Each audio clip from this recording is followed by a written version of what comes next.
Hello，又歡迎嚟到4060生活圈啊！鼎哥，今日我哋有搞邊科456唔 check 唔舒服。好啦，咁你無啦啦又話唔 check 唔舒服，但係你又帶我嚟到埋石養家，到底我哋又買咩咧？唔係賣，係 check，不過唔係 check 身體，係 check 我哋男仔中意嘅手錶啦，女士中意嘅包包啦，或者鑽石嗰啲。咁好啦，咁今日咧，我哋又邀請到一位嘉賓，就係埋石養家嘅揸 fit 人啦。咁啊，佢係珠寶鑑證啦、手袋啦、名錶嘅鑑證專家嚟嘅，係咪？亦都係香港好多嘅品牌啦，或者係拍賣行啦，或者係一啲二手店嘅專家認可嘅。好啦，咁而家你我交翻俾我哋嘅專家 Eric 去講解你嘅新聞先。好，大家好，大家好。我叫 Eric 啦，咁係埋石養家嘅主理人啦。咁我就其實做咗幾十年奢侈品嘅。咁我開頭咧就係做珠寶嘅，所以我公司名咧就叫埋石。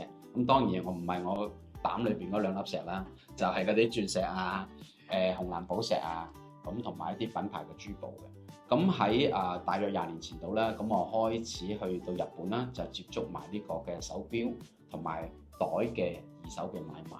咁因為二手咧都係經過人哋去用過啦，咁所以咧點樣去保養啊、維修啊或者係鑑定咧係好需要嘅。咁所以咧我喺大約10年前度咧，咁就喺中國海關嘅附屬機構一個叫中國中檢，而家獨立咗㗎啦。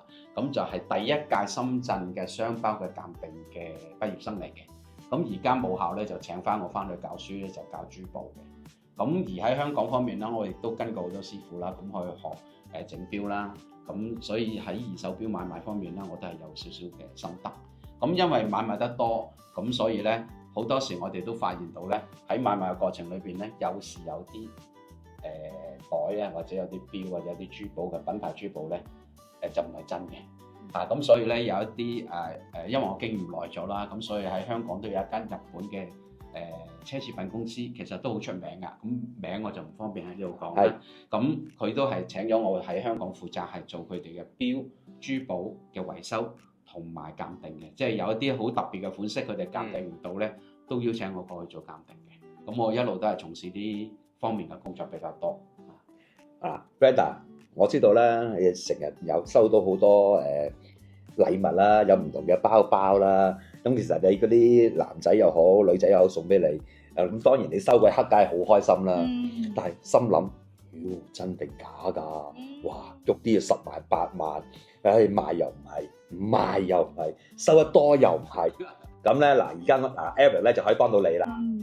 係真係㗎，有啲女仔收到包包係真係好開心嘅。咁無論個牌子係大或小都好啦，都係好心動㗎嘛。但係佢哋好多時咧，我覺得收到嘅時候咧，第一時間咧，佢唔係會欣賞個包靚唔靚，佢就真係會諗真定假嘅咧。係啦，因為咧可能送俾佢嗰位人聽咧，佢都會有埋啲收據，或者有陣時咧好勁嘅，有啲人會拍埋啲 video 啦，我真係喺個專門店嗰度買㗎，就真係無緣過關咗。除非你等錢使將個包包攞去賣，如果唔係你永遠唔會鑑定到佢真定假，你亦都唔會無啦啦去 check 㗎嘛。係啦，咁就想請問下 Eric 啦，到底我哋可以點樣喺門面上面簡單地睇到個包包嘅真假咧？好啊，咁或者我簡單講少少啦。咁我諗包包咧真係女士，你頭先講得好啱，個個都好中意。咁我事實上有一個朋友咧，就都唔係好耐，早1個月到，佢就攞一個 H 字頭嘅袋上嚟，佢話去睇一睇。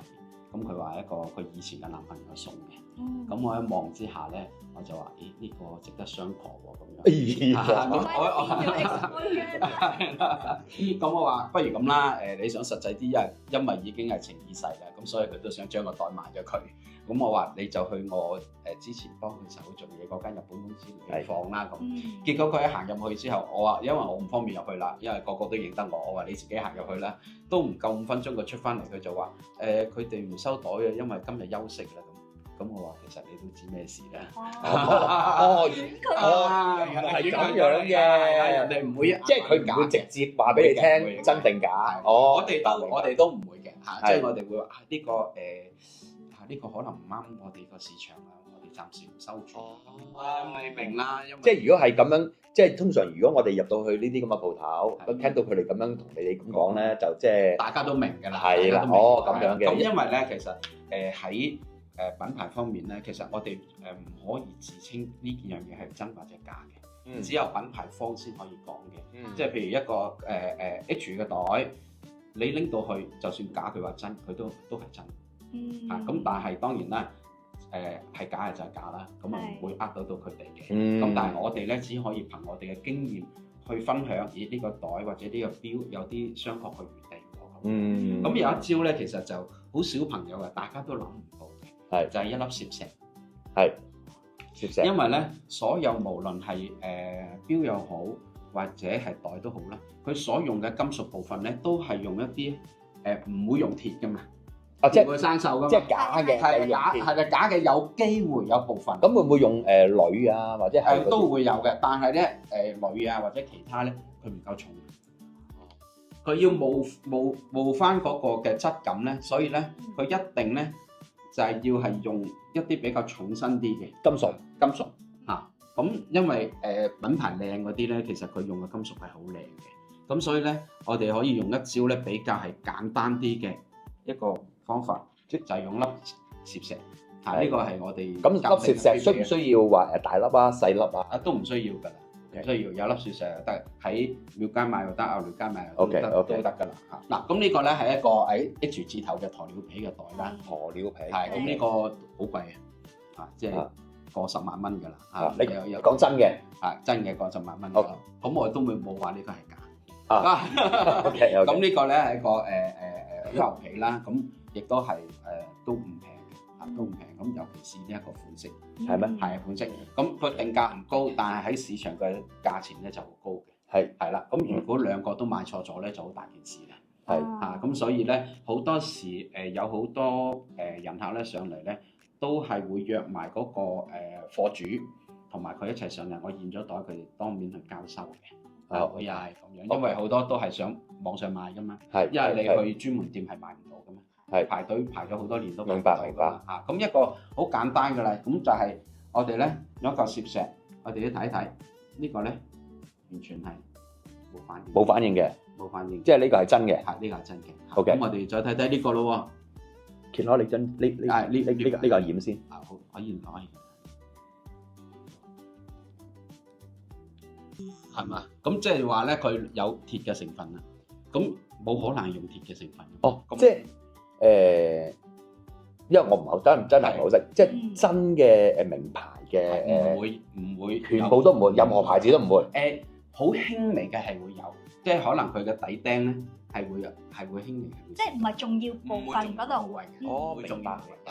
所以我哋測試喺重要部位就會準確啲。係啦，咁呢個係一個小技巧啦。咁第二咧就係放大鏡啦，放大鏡都係我哋一個好主要嘅鑑定嘅工具嚟。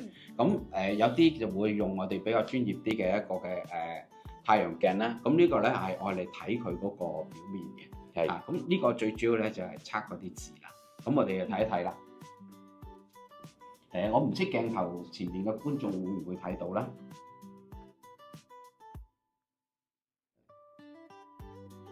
我哋留意一個字啫，其他我都唔講啦。留意個 E 字，呢個高仿嘅 E 字咧，就係三畫都係平排嘅，都係其中第二個。即係呢個係最簡單表面望到嘅嘢。係啦，亦都係好重要。